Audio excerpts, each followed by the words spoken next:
तारीखों का ऐलान होते ही महायुद्ध में छिड़ी जंग। अजीत पवार ने किया शिंदे की सीट पर दावा, मचा हड़कंप।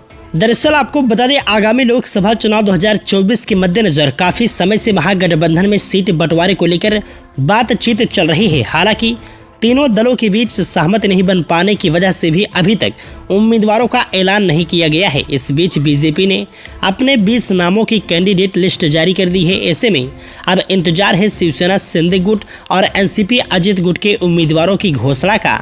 वहीं अजित गुट की एनसीपी को लेकर एक अहम जानकारी सामने आ रही है। एबीपी लाइव की सहयोगी वेबसाइट एबीपी माझा के मुताबिक महायुद्ध के नए सीट बंटवारे के फार्मूले के मुताबिक बीजेपी को 30 सीटें, एनसीपी को 7 सीटें और शिवसेना को 11 सीटें मिल सकती हैं। हालांकि अजित पवार गुट की मांग है कि उन्हें 2 और यानी कुल 9 सीटें दी जाएं।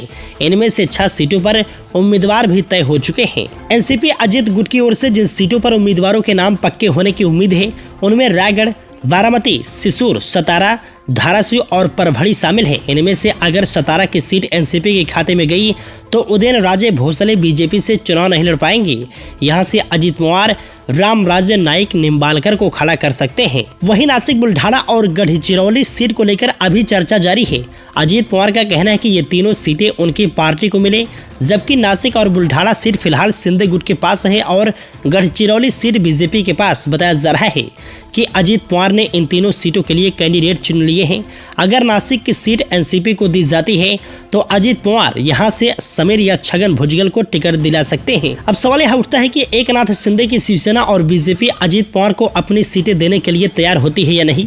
अजित पवार लगातार उम्मीदवारों के ऐलान को लेकर गठबंधन पर दबाव बना रहे हैं।